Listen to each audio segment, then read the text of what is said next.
যা ভোগা দুঃখ জনাই এবতে আদ্যন্ত বন্ত তেষু রমেতি গুণ। ভগবান কৃষ্ণচন্দ্র জানালেন, ইন্দ্রিয় দ্বারা যে সুখ উদয় হয় তা ক্ষণস্থায়ী, তাই পণ্ডিতগণ ইহাতে রত। একটু হৃদয় স্তরের ভাবে বিভাবিত করে শ্রবণ করলে গীতায় মহা স্তরকে স্তরিত করে আমাদের পথ মার্গ রচনা করে দিয়েছেন। বলেছেন, ইন্দ্রিয় দ্বারা যে সুখ উদয় হয় তা ক্ষণস্থায়ী। এই ক্ষণস্থায়ী সুখের মধ্যে যারা নিবৃত্তি রেখে জীবনকে পদার্পণ বা জীবনকে পরিচালনা করছেন, আগামী জন্মে গীতাই জানালেন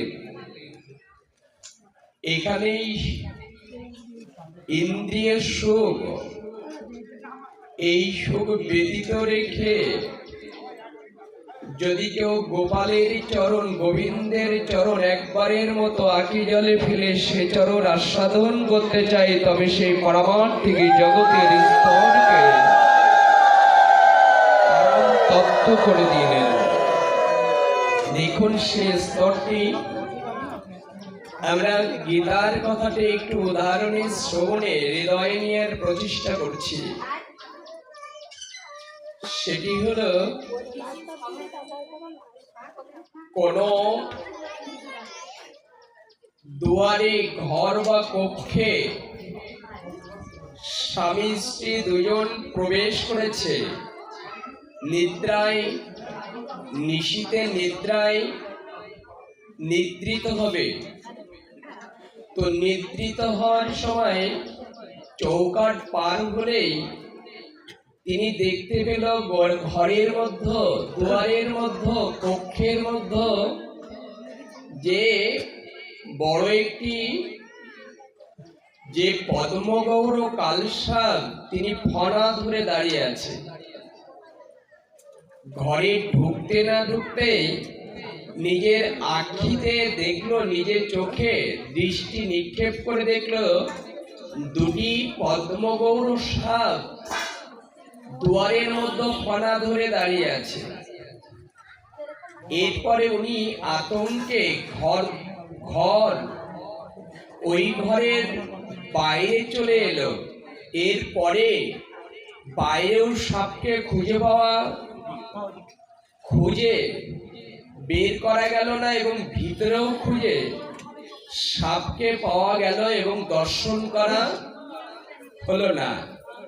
আচ্ছা, যে ঘরে সর্প দর্শন হলো ওই ঘরে কি আর ঘুম আসবে? আমাদের জীবন চরিত্রের কথা কত সুন্দর বর্ণনা করছে। দেখুন, যে ঘরে সর্প দর্শন হলো, ফনা তুলে দাঁড়িয়ে থাকলো সর্পটা, দুজন দেখলো, ওই ঘরে কি আর নিদ্রা আসবে? কেন নিদ্রা আসবে না? ভয় আছে। কিসের ভয়? ভয় হলো সাপটা তো আমি দেখি, তাহলে সাপ কোথায় আছে এটা দেখা না গেলে আমি যদি আবার শয়ন করি ওই ঘরে, তাহলে দংশনে আমার মৃত্যু। কি ভয়টা তো এখানে দেখেন, এখানে গীতায় আমাদের রচনা করে গেছেন। সেটাই রচনাটা হলো যে ইন্দ্রিয় ক্ষণস্থায়ী ইন্দ্র সুখে যারা রত, এই জগতে তারা ভাগবত তত্ত্ব, গোবিন্দ তত্ত্ব তারা আস্বাদন করতে, তারই একটা উদাহরণ চলে যাচ্ছে, একটু লক্ষ্য করবেন। তো সর্পটি ওর মধ্যে পেল না, তাদের ঘুম আসবে না, তারা ওখানেই গমন বা ঘরে ঘুমাবে না, তার একটাই কারণে মৃত্যুর ভয় আছে। আচ্ছা, এখানে যদি স্তরে উপনীত হওয়া যায়, এই জগতের সাপে যদি দংশন করে, তো ওঝা দ্বারা বিষ নামবে কিনা, বাজবে কিনা? কিন্তু ওই ঘরে সাপে সর্প দেখা দিয়ে যেন লুকিয়ে গেছে, তাই ঘুমান হচ্ছে না। কিন্তু প্রত্যেক দেহ ঘরে, এবার ওই ঘর ছেড়ে এসে দেহ ঘরে, যাদের প্রত্যেক ঘরে যে কালসাপ, আমাদের কালসাপ নিয়ে আমরা বসবাস করছি, সেই সাপ নিয়ে আমরা ঘুমাই কি করে? এইভাবে লক্ষ্য করুন। আবার একটু প্রান্তিত করে দিচ্ছি, যে ঘরে ঘুমাতে গিয়ে সাপ দেখলে ঘুম হলো না, কিন্তু আমরা দেহ ঘর, ওটা হলো দালান বা কোঠা বা ঘরে দেখলাম সাপকে, এই জন্য ঘুম এলো না, কিন্তু আমার দেহ ঘরে আমি সর্প নিয়ে ঘুমাচ্ছি কি করে? কেমন এই কথাটা, কেমন আমি সর্প নিয়ে ঘুমাই? দেখুন, সর্প যদি কাউকে দংশন করে মারা যাওয়ার ভয় থেকে ও ঘুমায় না, তাহলে আমার দেহে, খুব মন দিয়ে লক্ষ্য করবেন, আমার দেহে যমরূপে সর্প আমার বাবাকে দংশন করেছে, তিনি চিতায় গেছে, আমার দাদুকে দংশন করেছে, তিনি চিতায় গেছে, পূর্বাপুরুষ সে চিতায় চলে গেছে, সেই যমরূপে কাল সাপ নিয়ে ওই সাপে কাটলে কেউ বাঁচবে, কিন্তু যদি কাল সাপে জমে কারো ধরে তবে ছেড়ে, কথা বুঝতে পারছি তো? এই জম আমাদের নিত্য, যেমন সাপ দেখা দিয়ে চলে গেছে, জমও কারোর বাড়ি থেকে বাবা কাকা বংশধরকে দেখা দিয়ে চলে গেছে, আমরা এই ঘরে নিশ্চিন্তায় ঘুমাই কি করি? কথা কি বুঝতে পারছি? সর্প যদি দেখে ঘুম না আসে, তবে আমার দেহে যে যমরূপে আমাকে মৃত্যু একদিন আসবে, এই মৃত্যু দর্শন করার পর আমি নিশ্চিন্তায় ঘুমাই কি করে? আমার ঘুম আসার কথা এখানে, কথা বুঝতে পারছি? যদি ঘুম না আসে তাহলে করণীয় কি? সর্পটা না দেখা পর্যন্ত ঘুম আসবে না, সর্পটা বেরিয়ে গেলেই ঘুম আসবে। তাই যদি হয়, তাহলে আমাদের কবে কোন দিন কৃপা করে যম আমার দুয়ার থেকে কৃপা করে আমার দুয়ারে আসলে, তিনিও ফিরে গেলে আমি কৃপা করে সেই প্রহ্লাদ ধ্রুবের মতো কোন দিন সেই রাঙাচরণ পাবো, সেই দিনের অপেক্ষায় আছি, যা দেখলে জগৎরাজ। সর্প, এবার একটু লক্ষ্য করবেন, আমরা এতক্ষণ ছিলাম আমাদের এই স্তরকে স্তমিত ছিলাম, যে আমরা সর্প দেখলে যেমন গৃহকর্তার ঘুম হবে বেরিয়ে যেতে দেখলে, আমার দেহ থেকে আমার আত্মা ভগবান কৃষ্ণচন্দ্রকে দেখলে আমার জন্ম মৃত্যু বন্ধ হবে। আমরা এই রাজ্যে প্রবেশ করছিলাম, যে স্তরে পরম স্তরটি দেখাচ্ছে ভাগবতে, সেই ভাগবতের স্তরগুলোকে পরাঙ্কিত করে আমাদের দান করেছে। সেই দানটি হলো বলি মহারাজ যজ্ঞ করছে।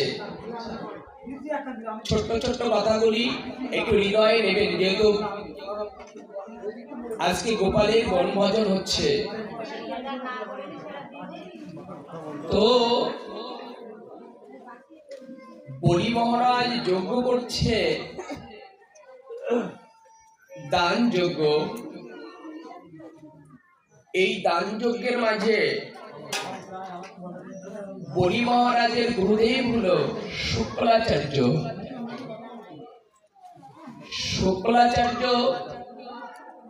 বলি মহারাজ যজ্ঞ শুরু করে দিলেন, আর যখন যজ্ঞ শুরু করে দিয়েছেন, আমার ভগবান বামন রূপে, যেমন আজ গোপালের উদ্দেশ্যে ভাগবত কথাযজ্ঞের আয়োজন হয়েছে, ঠিক দান যজ্ঞের মাঝে এই দান যজ্ঞ শুরু হয়েছে। ভগবান কৃষ্ণচন্দ্র বামন রূপে প্রবেশ করেছে। তো বামন রূপে যখন কৃষ্ণচন্দ্র প্রবেশ করেছে, বলির স্ত্রী বৃন্দাবলী, কতগুলি খুব মাতৃত্ব হৃদয় হরিত কথা। বৃন্দাবলী বামন রূপে ভগবান যখন প্রবেশ করেছে, বলির স্ত্রী বৃন্দাবলী গিয়ে দাঁড়িয়েছে, শুধু দাঁড়ায়নি, এক গুণের জল নিয়ে বামন দেব ভগবান কৃষ্ণচন্দ্রের চরণ ধৌত করতে দাঁড়িয়ে গেলেন। তিনি যখন চরণ ধৌত করা শুরু করলেন, ব্রহ্মা গিয়ে বলছে, প্রভু আমি সত্যলোকে বাস করি, কিন্তু অনেকবার চেষ্টা করেছি তোমার যুগল চরণ দুটি কোন দিন আমি আমার নয়ন জলে ভেসে ধৌত করতে পারবো, কিন্তু আমি পারিনি, আমি পারিনি। প্রহ্লাদ এসে দাঁড়িয়েছেন মহাযজ্ঞে, একটু শ্রবণ করুন, গোপালের যজ্ঞ হচ্ছে এখানে। এই যজ্ঞ শুধু আমরা আসবো না, এই যজ্ঞে প্রহ্লাদ এসে দাঁড়িয়েছে, বিষ্ণু মহেশ্বর এসে দাঁড়িয়েছে। প্রভু তুমি আমাদের তোমার এই চরণ ধূলিকণা, চরণ ধৌত করার অধিকার আমরা পাইনি, এখন আমরা দেবতা হয়ে ব্রহ্মা লোকে থাকার পর আমরা প্রাপ্ত হতে পারিনি। বলতে পারো বৃন্দাবনী কি করে তোমার চরণ ধৌত করছে, কোন পুণ্যিতার ভিতরে আছে যে ও তোমার চরণ দুটি কৃপা করে হৃদয় নিতে পারছে।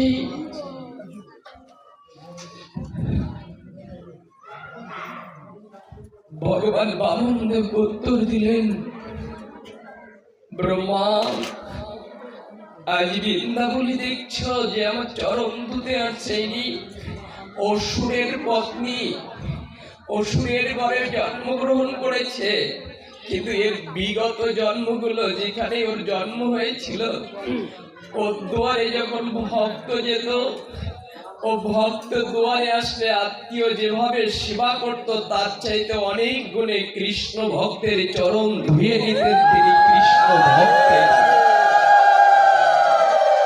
দেখুন আমাদের জীবন প্রেক্ষাপটটা কত সুন্দর করে দান করেছে। গোবিন্দ বলেছেন, জন্ম জন্মান্তর ধরে আমার ভক্তের চরণ ধৌত করেছে। আমি গোবিন্দ বলেছি, আমার হইতে আমার নাম বড়, নাম হইতে ভক্ত বড়, আর ভক্ত হইতে ভক্তের পদধূলি বড়। যে ভক্ত কৃপা করে আমার ভক্তের চরণ ধুয়ে নেয়, আমি গোবিন্দ না। কত প্রান্তিত কথা বলেছে দেখুন, আমি গোবিন্দ তার কৃপা করি। ও ব্রহ্মা, তুমি ব্রহ্মা লোকে আছো, কিন্তু তোমার মাথাটা আজও নিচু হয়নি, তোমার হাতটা বৈষ্ণবের সেবায় কাজে আসেনি। তাই আমি কৃষ্ণ তোমার কাছে ধরা দেইনি, যারা আমার ভক্তের ধরেছে আমি তাদের কাছে ধরা। বামন অবতারী বলি মহারাজের যজ্ঞ শুরু হলো, আর যজ্ঞ যখন শুরু হলো, পদধৌত দিয়ে শুরু হলো। বলি মহারাজের স্ত্রী বৃন্দাবলী চরণ ধৌত করে যখন চরণ ধৌত করতে যাচ্ছেন, তখন যেন বৃন্দাবলীর ভিতরে কোন জন্মের জন্মান্তরের পদছায়াটা তার হৃদয়ে অঙ্কন হচ্ছে। মনে হচ্ছে যেন যারা গোবিন্দের চরণে পুষ্প দেন, গোবিন্দের চরণে তুলসী পাতা প্রদান করেন, এই জন্মের স্বীকৃতিতে আপনি সেবা করতে পারছেন না। বৃন্দাবলী বলছে, প্রভু যে চরণটা আমি ধারণ করে আমি জল নয়ন জলে তোমার চরণ ধৌত করছে, আমার মনে হয় অনেক জন্মের চিনা এই চরণ, এই এক জন্মে নয়, আমার পরম আনন্দ পাচ্ছি।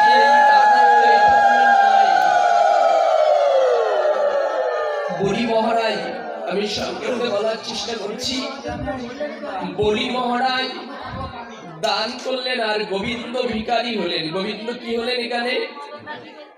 গোবিন্দ কি হলেন? ভিক্ষা দিচ্ছে একজন, আর ভিক্ষা নেবে। আচ্ছা, ভিক্ষা কে নেবে এখানে? স্বয়ং গোবিন্দ ভিক্ষা করতে এসেছেন। আমরা তো গোবিন্দের জন্য ভিক্ষা করতে লজ্জা পাই। একবার দেখবেন কথাগুলি। গোবিন্দ বলেছেন, ভিক্ষা টন্ডল না হলে যজ্ঞ পূর্ণ হয় না। এই বলি মহারাজের কাছে গোবিন্দ ভিক্ষা চাইলেন, আর বলি মহারাজের বললেন কি ভিক্ষা চাও তুমি? বলি মহারাজের কাছে বামন ভগবান বললেন, আমার ভিক্ষা দেওয়ার আগে তোমার ত্রিসত্য অঙ্গীকার। একটু কথাগুলি এই লীলা আপনাদের জানা, তবে গোপালের মধ্যে ঢুকে যেত, একটু এই লীলার মধ্যে আমরা প্রবেশ করছি। তো তো বলি মহারাজ তখন উত্তর দিলেন, ত্রিসত্য অঙ্গীকার কেন? বলতে ত্রিসত্য অঙ্গীকার হলো এই কারণে, এই যজ্ঞ করার পরে ত্রিসত্য অঙ্গীকার করার পরে যাতে তুমি ভুলে না যাও। ত্রিসত্য অঙ্গীকার করলেন, জল হাতে নিয়ে সূর্য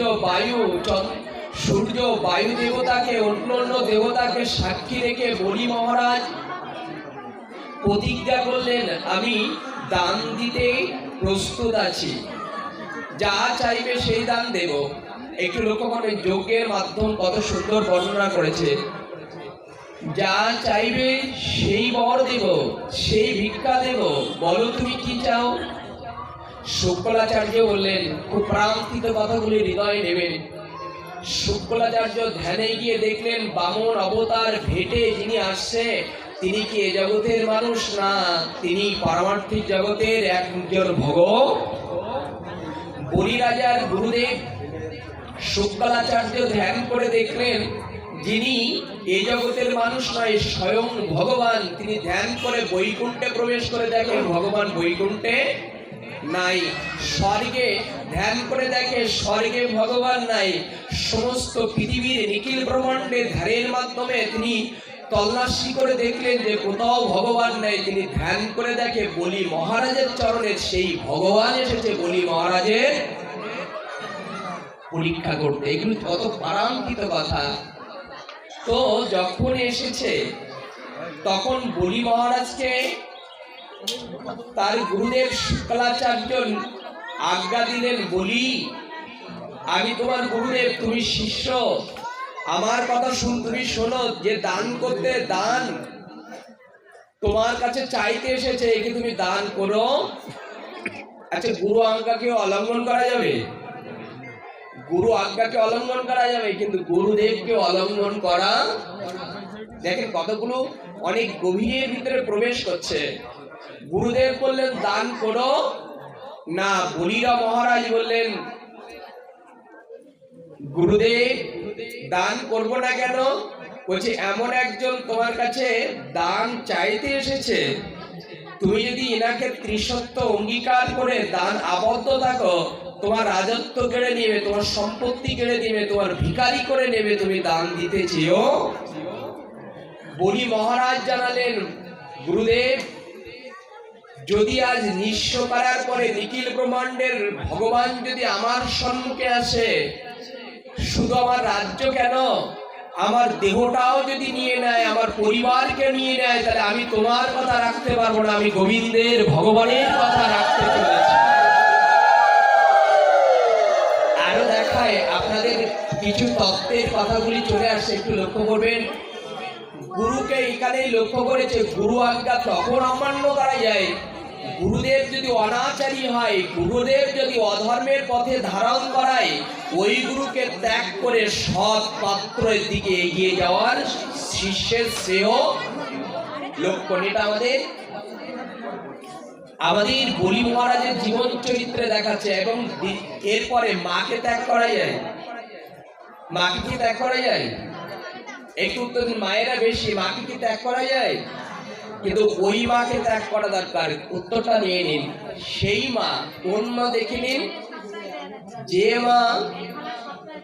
যে মা একটু লক্ষ্য করবেন, কই যে বরদান চেয়েছিলেন, কি বরদান? যে আমার ভরত 14 বছর জন্য রাজত্ব করবে, আর ভরত 14 বছরে কি করবে? বনবাসে যাবে। কোন মা ত্যাগ করা হচ্ছে দেখে নিন। রামচন্দ্র দুয়ার থেকে অযোধ্যা থেকে চলে যাচ্ছেন, আর ভরত রাজা মামার বাড়ি থেকে বাড়ি এসে বললেন, যে মা কৃপা করে ভগবানকে চিনতে পারে না, যে মা জ্যেষ্ঠ ভ্রাতাকে চিনতে পারে না, ওই ডাইনি মাকে আমি কখনো মা বলে আর ডাকবো। কি বলেছেন তো কথাগুলো। আর একটা জায়গা, পিতাকেও ত্যাগ করা যায়।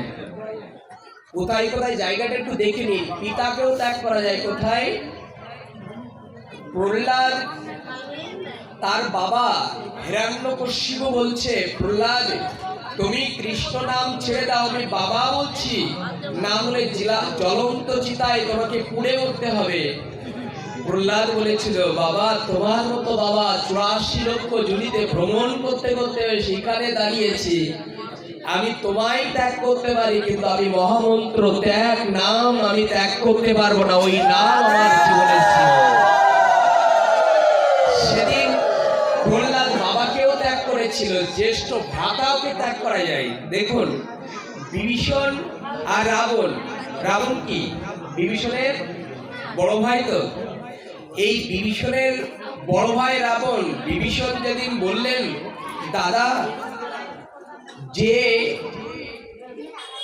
যে সীতা দেবীকে ধরে নিয়ে আসছো এটা সাধারণ না, নারী নয়, তুমি অধর্মের পথে পতন হবে, আমি তোমার কনিষ্ঠ ভ্রাতা হয়ে বলছি ওনাকে ছেড়ে দিয়ে রামের চরণে আত্মসমর্পণ করো। কিন্তু রাবণ সেই কথা শুনলেন। সেই দিন যেদিন শুনলেন না, ওই দিন বিভীষণ লঙ্কা ছেড়ে দিয়ে রাবণের পক্ষ ছেড়ে দিয়ে রামের পক্ষ গ্রহণ করে। আমরা 4টি স্তর শ্রবণ করেছি। সেই শ্রবণ হলো যে গুরুকেও ত্যাগ করা যায়, যদি গুরু ত্যাগ করে সৎ পাত্রে প্রবেশ করে যদি গোবিন্দকে পাওয়া। কিন্তু যেখানে সেখানে আপনারা কিন্তু গুরু ত্যাগ করবে না, না হলে এই কথায় বিষাক্ত হয়ে যাবে, নরকের পথে গমন হতে হবে। মাকে কিন্তু এর কথা শুনে মাকে কি ত্যাগ করবেন না। মা যদি কৃষ্ণ ভক্ত হয়, মায়ের একটা কথা পরিত্যাগ করা যাবে, আর সব কথা মেনে চলা যাবে। সেটা একটা কথা, মা যদি কৃষ্ণ বিরোধিতা হয়, কৃষ্ণ ভক্তের পথে বাধা দেয়, কৃষ্ণ সেবার পথে বাধা দেয়, তাহলে ওই মায়ের কথাটা ত্যাগ করা। আর সব কথা বাধ্যতামূলক সেটাকে পালন করা উচিত। মায়ের কথা শুধুমাত্র পালন করেননি একটা জীবনে, সেটা গান্ধারী বলেছিল। 100 ভাই যখন প্রণাম করতে এসেছে কুরুক্ষেত্রে যুদ্ধের মাঝে, তখন গান্ধারী আশীর্বাদ দান করেছিলেন, যথা ধর্ম তথা, মনে আছে মহাভারত, যথা ধর্ম তথা যায়। কিন্তু এই কথাগুলি 100 ভাই যখন ভুলে গিয়েছিলেন, ধর্ম বাণী যখন মায়ের কথা ভুলে গিয়েছিলেন, মায়ের কথা লঙ্ঘন করেছিলেন, সেই সময় তাদের মৃত্যু। এই কথাগুলি খুব প্রান্তিক। আমি এর ভিতরে ঢুকবো না। আবার বলিরাজার ওই জায়গায় আমরা প্রবেশ করছি। বলিরাজা তখন গুরুদেবের আজ্ঞা পরিত্যাগ করে তিসত্য অঙ্গীকার করলেন। আর যখন উনি অঙ্গীকার করলেন, ভগবান কৃষ্ণ স্বয়ং এক পদ বিভু, পৃথিবীর যত ভূমি ছিল সব ভূমিতে সর্বভূমি তিনি এক পদ দ্বারা ভূপতিত অর্থাৎ জুড়ে নিলেন। একথা আপনারা জানেন, সব জায়গায় জুড়ে নিলেন।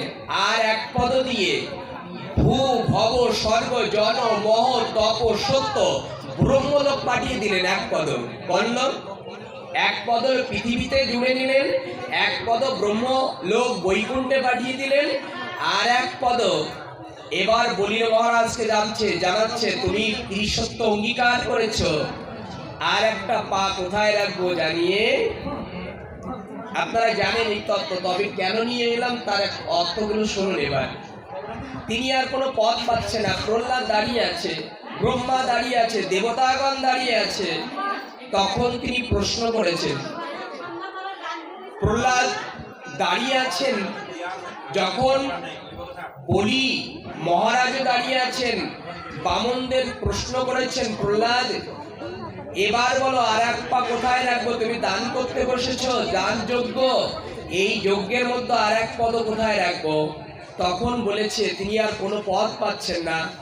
তখন কৃপা করে, যখন পথ পাচ্ছেন না, নীরব হয়ে মৌন হয়ে দাঁড়িয়ে আছেন, তখন বামন ভগবান মা নাগদেবকে ডেকে তাকে বন্ধন করলেন।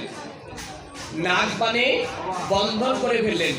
আর যখন বন্ধন হলেন তিনি আর খুলতে পারছেন না। বৃন্দাবনী, এবার একটু লোকের যে চরণ সেবা করে, ভগবানকে ভজন করে, তাকে কি বলা হয় একটু লক্ষ্য করেন। যে বড় কৃষ্ণ বড়, যে বড় কৃষ্ণ ভজে সে কি মনে আছে? যে বড় কৃষ্ণ ভজে সে বড় চতুর, যে ভজে না তার কিছু বুদ্ধি হয় না। দেখুন সেই তত্ত্বগুলো। বৃন্দাবনী বাইরে এসে দেখে বিভু আকাশ সহ পৃথিবীতে ভগবানের চরণ, এক পা বৈকুণ্ঠে, আর নিজের স্বামী বন্ধন দশায় আবদ্ধ। তখন লক্ষ্য করেছেন, বৃন্দাবনী বলছেন প্রভু তুমি বন্ধন হলে কেন? তখন বলি মহারাজ বলছেন আমি ত্রিসত্য অঙ্গীকার করেছি কিন্তু আমি পালন করতে পারছি না, তার কারণে আমি বন্ধন হয়েছি। এই কথা যখন উত্তর দান করেছেন তখন বৃন্দাবনী বলছে ও এই কারণেই। তা তুমি বুঝতে পারছো না ভগবান সব জায়গা তার চরণ দিয়ে জুড়ে নিয়েছে, কিন্তু আর একটা জায়গা খালি রেখেছে, তুমি বুঝতে পারছো না? এই জায়গার জন্য এই আলোচনাটা। তো তোমার একটা জায়গা খালি রেখেছে, বুঝতে পারছো না গোবিন্দ কেন খালি রেখেছে? তো বলছে না আমি বুঝতে পারছি না। বলছে দেখো এই জায়গায় একটু আশ্রয় করে দেখুন ভগবান কোনটা খালি রেখেছে, কোনটা খালি রেখেছে। ইল্লা আপনারা শ্রবণ করেছেন তবুই এলাম, কোনটা গোবিন্দ খালি রেখেছে এখানে? হ্যাঁ, ভগবান সব জুড়ে নিয়েছে পৃথিবীতে, কিন্তু একটা জায়গায় খালি রেখে দিয়েছে, সেটা হলো মস্তক। মনে গোবিন্দ একটা জায়গায় খালি রেখেছে কেন? গোবিন্দ ওখানে বসবে। দেখেন কত সুন্দর ভাবে বর্ণনা করেছে। এই জন্য এতগুলো লীলা পরিত্যাগ করে এখানে এলাম। উত্তর হলো আমি খালি রাখি আমি বসার জন্য। আমি যেখানে খালি সেখানে আমি গোবিন্দ বলবো তাই খালি। কিন্তু ভক্তের মতো ভক্ত হলে সেই ভক্ত বুঝতে পারে, অন্য বুঝতে। তাহলে এটাই বাহিরিক তত্ত্ব দিয়ে জাগতিক বর্তমান দেখি অনেকের ছেলে আছে, মেয়ে জায়গাটা খালি না পূর্ণ, 5টা ছেলে কিন্তু কোনো মেয়ে নেই, কারো 3টে মেয়ে কিন্তু সেখানে কোনো ছেলে নেই। খালি কে করেছে? কেন খালি করছে একবার দেখে রাখুন, কথাগুলির খুব মাধুর্য। কারো ছেলে আছে মেয়ে নেই, মেয়ে আছে ছেলে নেই। কারোর স্ত্রী আছে স্বামী নেই, স্ত্রী বেঁচে আছে কিন্তু স্বামী। এত নড়লে হবে না ভাগবত পাঠে, তাহলে কিচ্ছু হারিয়ে ফেলবেন আপনারা একটু দয়া করে বসুন, কথার ভিতরে প্রবেশ করুন। এবারে একটু আস্বাদন করছিলাম এই যে স্ত্রী বেঁচে আছে স্বামী নেই, আবার স্বামী চলে গেছে স্ত্রী বেঁচে আছে, খালি করলেন কে? আচ্ছা ওখানে খালি রাখলেন কে? ওখানে মাথাটা খালি রেখে দিয়েছেন কার জন্য? গোবিন্দ বলেছে আমি বলবো বলেই তোমার জন্য খালি। তাহলে এই জায়গাগুলো যার ছেলে আছে মেয়ে নেই, গোবিন্দ বলেছেন তোমার মেয়ে 3টে দিয়েছে আমি ছেলে দেয়নি, তার কারণ হলো আমি গোপাল রূপে তোমার ঘরে ধরা দেওয়ার জন্যই আমি বসে। ভাবতে পারেন কথাগুলি, একটু ভাববেন কথাগুলির ভিতর দিয়ে, শুধু শুনবেন না। ভাগবতে তার প্রমাণ দিচ্ছে 3টে ছেলে মেয়ে হওয়ার পর অনেকে দুঃখ বসে আছে, আমার একটা ছেলে হলো না। গোবিন্দ বলেছে তোমার চিন্তা হলো ছেলে নিয়ে, আর আমার চিন্তা হলো তোমার ছেলে রূপে তোমার ঘরে কখন তোমার কোলে উঠবো, এটাই কেন? তোমার এই জগতের ছেলে হলে মৃত্যুর পরে ভুলে যেতে পারে, কিন্তু আমি গোপাল রূপে তোমার ঘরে এসে তুমি যদি আমার সেবা করতে পারো, আমি মৃত্যুর পরেও তোমার সঙ্গ দেব, আমি কথা দেব। অনেক মায়েদের দুঃখ আছে, একটু দুঃখের জায়গাগুলো দেখে নিন। অনেকের 3টে ছেলে আছে কিন্তু মেয়ে নেই। আমার গোবিন্দ বলেছে ওই খালি জায়গাটা আমার আদ্যা শক্তি লাদিনী শক্তি প্রেমের অধিকারী বিশ্ব ব্রহ্মাণ্ডের ব্রহ্মা যা চরণ পায় না, সেই রাধারানীকেও কৃপা করে এই খালি জায়গাটা বসিয়ে দাও যাতে প্রেম প্রাপ্ত হতে পারো।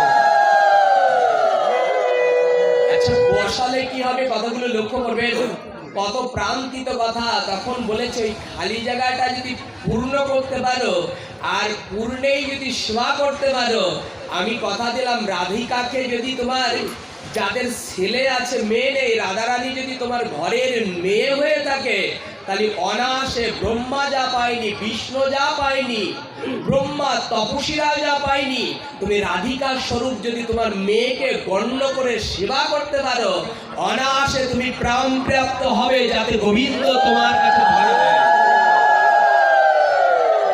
এই জন্য এই খালি জায়গাগুলো যাদের আছে তারা অপূর্ণ মনে করবেন না, আপনারা সৌভাগ্যবান, আপনার ঘরেই গোবিন্দ ধরা দিতে। কিন্তু আপনার গোবিন্দ খালি রাখলো, কিন্তু এতে আপনার মন তৃষ্ণা বিতৃষ্ণা এসে গেল, আপনার দুঃখ এসে গেল, মনে করবেন গোবিন্দও যেমন কষ্ট হয় আপনিও তেমন। এই জন্য এসব জায়গাগুলোকে অনেক কষ্টের দিকে রাখবেন না। আপনাদের প্রশ্ন থাকতে পারে, প্রদীপ তুমি বলছো তাহলে যাদের 3টি মেয়ে আছে, ছেলে নেই, পুত নাম নরক থেকে তাদের কে উদ্ধার করবে? দেখেন এই কথাগুলো আবার ভিতরের দিকে ঢুকলে যায়। বলছে একটা নরকের নাম হলো পুত নামক নরক। এখনো 27টা নরক আছে। ওই পুত্র, যে পুত্র হয়েছে নরক থেকে উদ্ধার করবে, ওই পুত্র যদি কৃষ্ণ ভক্ত না হয়, তাহলে ওই পুত্রের কারণে তোমার আবার নরক বাস হতেও। প্রমাণ নিন। সেটা হলো চিত্রকেতু রাজা। কত স্মৃতিতে কত কথা মনে আসছে। চিত্রকেতু রাজা, তার সন্তান হয় না, তিনি আত্মহত্যা যাচ্ছে, আমি আর জীবন রাখবো না, একটা ছেলে নেই আমার।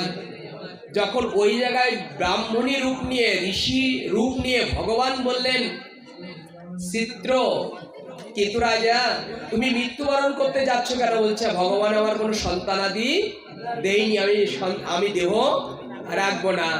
তখন কি করলেন? ঋষি একটা ফল দিয়েছিলেন, ছোট্ট করে বলছি। ঋষি ফল দিলেন, তোমার স্ত্রীকে খেতে দাও, তোমার একটা পুত্র হবে।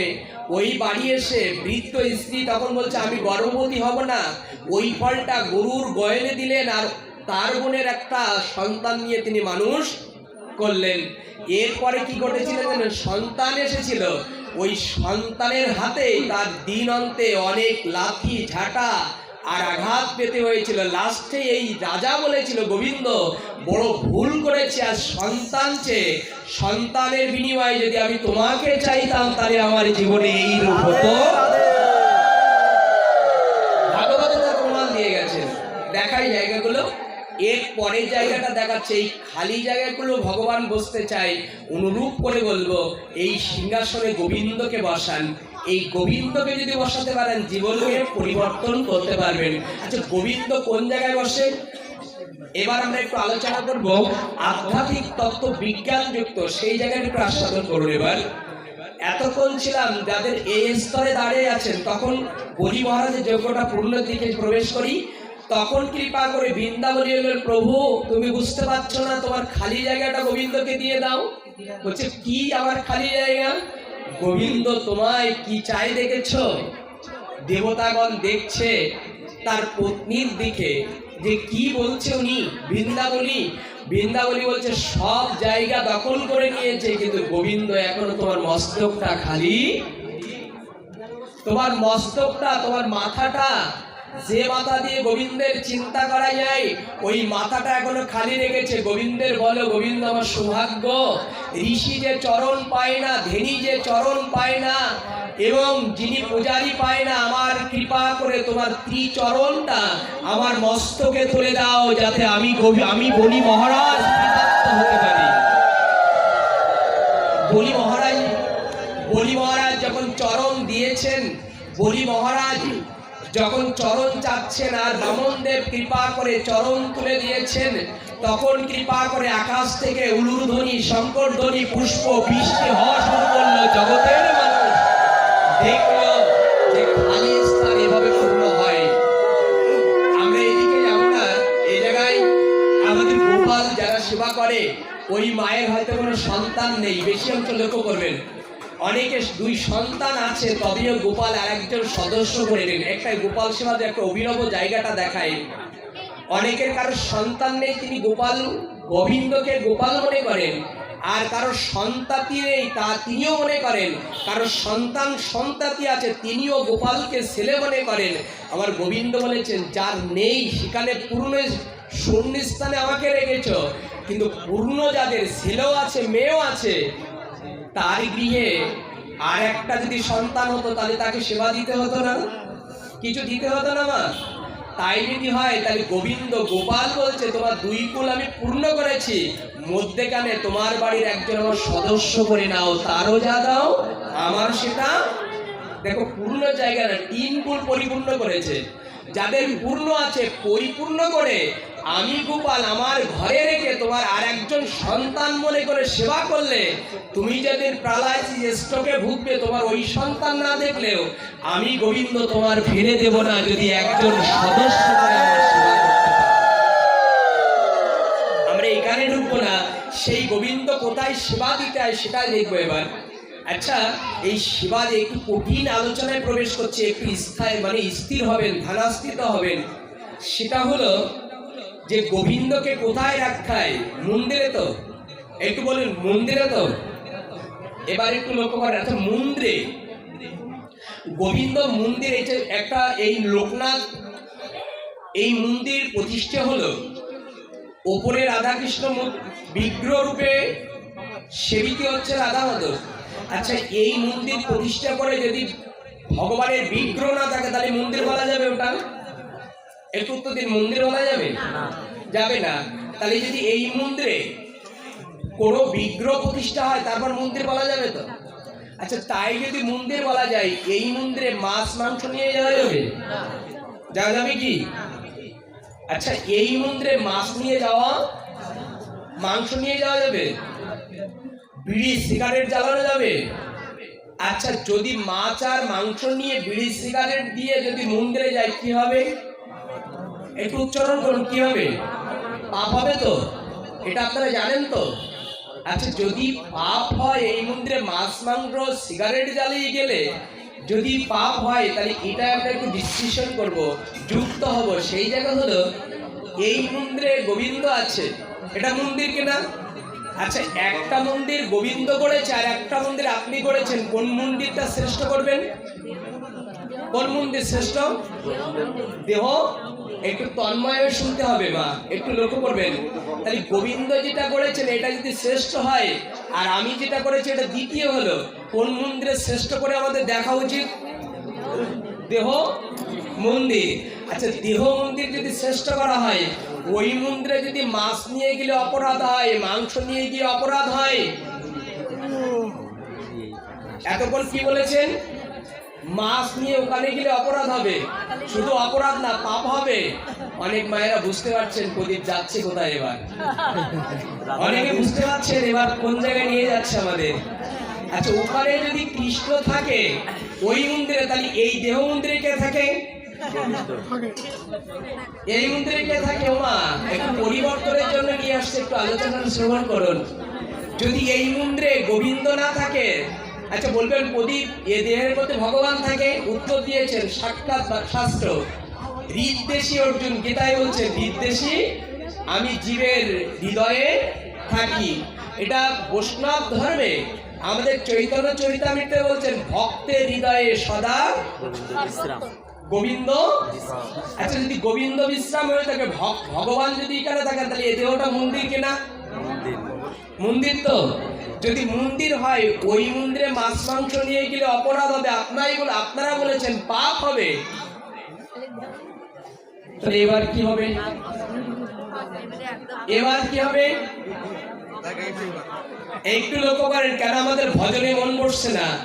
কেন আমরা কান্না করার পরেও আমরা কান্না শুকিয়ে যাচ্ছে, ভগবানের কথা আমাদের মনে থাকছে?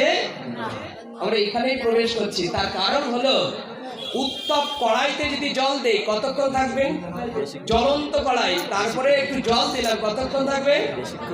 কিছুক্ষণ। যেহেতু জ্বলন্ত কড়াই নাই, তাপ বন্ধ, জল কড়াইতে যদি জল দেই তাহলে থাকবে কিনা?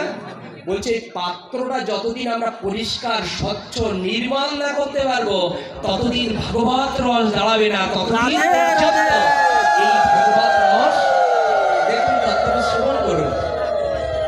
আচ্ছা এই কথা বলে একটা বিশ্রাম রাখছেন আমরা। তাহলে এই যে মন্দির হলো, আচ্ছা ভগবান ভিতরে হলো, একটা ভগবান ভিতরে আছে আমরা বিশ্বাস করি তো?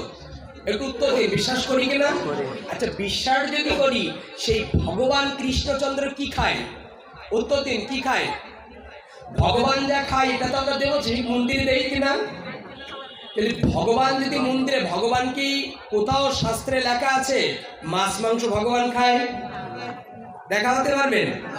তাহলে আমরা এই দেহ পেয়েছি, এই দেহ পাওয়ার পরে একটু লক্ষ্য করবেন, খুব বিরাট একটা আলোচনার ভিতরে ঢুকে গেছি। এখান থেকে একটু বিনয় করে একটু ব্রজ অন্ন ভিক্ষার আলোচনাটা ছিল আমার, কিন্তু আজকে অন্যদিকে চলে আসছি। গোবিন্দ কৃষ্ণচন্দ্র বলেছেন, প্রদীপ তুমি বলছো বটে, কিন্তু আমরাও দেখলে থামাতে পারি, আমরা দেখলে থামাতে পারি না। গোবিন্দ বলেছেন মাঝে, আচ্ছা এইগুলো ভালো মন্দ মানুষ কখন খায়? যেগুলো খান এগুলো কি ভালো আর মন্দ? আচ্ছা ভালো মন্দ কোন দিন